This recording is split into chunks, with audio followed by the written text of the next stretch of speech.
सुधा और ब्रिजेश सोनपुर नाम के एक छोटे से गांव में रहते थे। ब्रिजेश गांव भर में घूम घूम कर लोगों के घर काम करके अपनी रोजी रोटी चलाता था, जिससे उसकी आमदनी कुछ खास नहीं होती थी। लेकिन अब पिछले कई दिनों से ब्रिजेश को कभी कभार ही काम मिल पाता था, जिससे उनके घर पैसों की और भी तंगी होने लगी। ऐसे ही एक रोज सुधा ब्रिजेश से, सुनिए जी, घर में अन्न का एक दाना भी नहीं है और मेरे पास जो थोड़ी बहुत बचत थी वो भी खत्म हो चुकी है। अब आप कहीं से पैसे ले आइए ताकि हम थोड़ा राशन ला सके। तुम तो जानती हो ना सुधा, आजकल काम मिलना कितना मुश्किल हो गया है। कभी कभार ही काम मिल पाता है अब तो बस। आप परेशान क्यों होते हो जी? बस ऐसा सोचिए कि भगवान हमारी परीक्षा ले रहा है, देखना एक दिन वो सब ठीक कर देगा। तुम बिल्कुल ठीक कहती हो सुधा।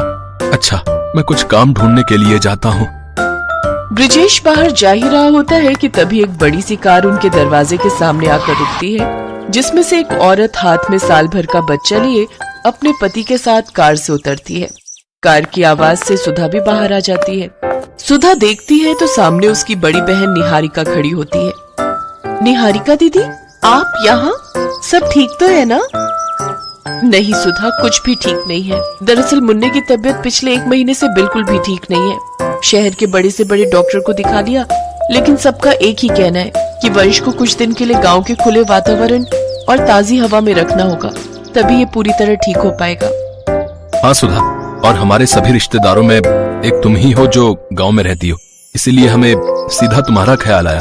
अगर हम कुछ दिन मुन्ने के साथ यहीं पर रहें तो तुम्हें इससे कोई आपत्ति तो नहीं होगी ना? नहीं दीदी जीजा जी, आप कैसी बातें कर रहे हैं? आप जब तक चाहो यहाँ रह सकते हो। अरे ये भी तो आपका ही घर है। हाँ भाई साहब, जब तक मुन्ना पूरी तरह से ठीक नहीं हो जाता तब तक आप हमारे साथ ही रहिए। देखिए, मैंने आपसे कहा था ना, सुधा और ब्रिजेश को हमारे आने से कोई परेशानी नहीं होगी। आप तो खामखा ही परेशान हो रहे थे। सुधा उन्हें घर के अंदर ले जाती है, फिर पड़ोस में से चीनी और थोड़ा दूध मांग कर लाती है और उनके लिए चाय बनाती है। फिर ब्रिजेश से गांव के जमींदार से कुछ पैसे उधार लेकर राशन लाने के लिए कहती है। ब्रिजेश ज्यादा ब्याज पर जमींदार से कुछ पैसे उधार ले आता है, फिर उनसे राशन ले आता है। सुधा सबके लिए खाना बनाती है, फिर अपनी दीदी और जीजा को पेट भर खाने के लिए देती है, जबकि खुद दोनों पति पत्नी आधा पेट ही खाते हैं ताकि राशन ज्यादा दिन तक चल सके। फिर आधी रात होते ही मुन्ना जोर जोर से रोने लगता है। चुप हो जा मुन्ना, चुप हो जा, चुप हो जा, चुप हो जा। ओफो निहारिका, क्या हुआ? मुन्ना इतना रो क्यों रहा है? लगता है इसे दूध पीना है। वो क्या है ना, इसे दूध पीकर सोने की आदत है। हाँ, बच्चों के लिए दूध तो बहुत जरूरी है। सुधा, तुम्हें ध्यान रखना चाहिए था ना। अरे इसमें सुधा की कोई गलती नहीं है, मुझे लगा था कि इसका पेट भर गया है। खैर सुधा, जरा मुन्ना के लिए दूध ले आना। लेकिन दूध तो घर में नहीं है दीदी, शाम को चाय बनाई थी उसी में खत्म हो गया था। कोई बात नहीं, मैं इसे लोरी गाकर ही सुला देती हूँ। नहीं नहीं, मुन्ना भूखा नहीं सोएगा, मैं अभी दुकान से लेकर आता हूँ। ब्रिजेश जल्दी से बाहर जाता है और दूध लाकर सुधा को देता है, जिसके बाद सुधा वो दूध गर्म करके मुन्ना को पीने को देती है।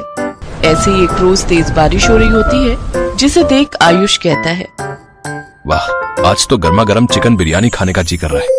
अभी मैं शहर में होता तो अपने कुक को कहता वो जल्दी से बना कर ले आता। जीजा जी, आप परेशान मत होइए, आपका कुक तो नहीं लेकिन ये साली है ना, मैं बना देती हूँ। सुधा रसोई में जाती है तो वहाँ तेल और मसाले नहीं होते। फिर वो ब्रिजेश से कहती है। ब्रिजेश जमींदार से कुछ पैसे और उधार ले आता है और जल्दी से चिकन और सामान लेकर घर आता है। फिर सुधा चिकन बिरयानी बनाकर सबको खाने के लिए देती है। 3 दिन बाद वो जमींदार उनके घर पहुँच जाता है। क्यों रे ब्रिजेश, पैसे लेने तो तू हर हफ्ते आ जाता है, लेकिन लौटाने के नाम पर तेरी शक्ल नहीं दिखती है? जमींदार साहब, मैंने कहा तो था आपको, आपके पैसे लौटा दूंगा, फिर यूं घर पर आए मेहमानों के सामने तमाशा करने की क्या जरूरत है?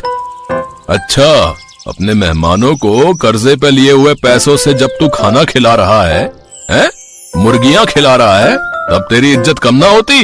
चलो रे, इसका सामान उठाकर बाहर फेंको। तभी आयुष कहता है, ठहरो, कितने पैसे हैं तुम्हारे? 20,000। लो, ये लो 30,000, और आज के बाद यहाँ दिखना भी नहीं चाहिए, समझे? जमींदार पैसे लेकर वहाँ से चला जाता है। फिर आयुष ब्रिजेश से कहता है, ये क्या है सुधा ब्रिजेश, तुम्हारे साथ इतना कुछ हो गया और तुमने हमें बताना भी जरूरी नहीं समझा। हाँ सुधा, क्या मैं तुम्हारी बहन नहीं? तुमने भी मुझे कुछ नहीं बताया और सारी परेशानी अकेले ही झेलती रही। दीदी जीजा जी, आप यहाँ 4 दिन के मेहमान थे। हम आपको यूं ही परेशान नहीं करना चाहते थे। दरअसल इनकी कोई नौकरी नहीं है, कभी कभार मजदूरी का काम मिलता है तो कभी नहीं, इसलिए हमें बुरे दिन काटने पड़ रहे हैं। लेकिन अब और नहीं सुधा ब्रिजेश, मैं इस गांव में एक होटल खोलना चाहता हूँ ताकि बाहर से टूरिस्ट आए और इस गांव की सुंदरता को पहचान सके। और मैं चाहता हूँ कि तुम मेरे उस होटल में मैनेजर की नौकरी करो। महीने के 50,000 तनख्वाह दूंगा। बोलो मंजूर है? ये सुनकर सुधा और ब्रिजेश की आंखों में आंसू आ जाते हैं। निहारिका ने सुधा को गले लगा लिया। कुछ ही महीनों में उस गांव में होटल बनकर तैयार हो गया, जहां दूर दूर से टूरिस्ट आने लगे और उनकी खूब कमाई होने लगी। अब ब्रिजेश और सुधा ने भी अपना एक बड़ा पक्का घर बनवा लिया। अब उनकी जिंदगी के सारे दुख दूर हो गए और वो खुशी खुशी रहने लगे। काम करके अपनी रोजी रोटी चलाता था, जिससे उसकी आमदनी कुछ खास नहीं होती थी। लेकिन अब पिछले कई दिनों से ब्रिजेश को कभी कभार ही काम मिल पाता था, जिससे उनके घर पैसों की और भी तंगी होने लगी। ऐसे ही एक रोज सुधा ब्रिजेश से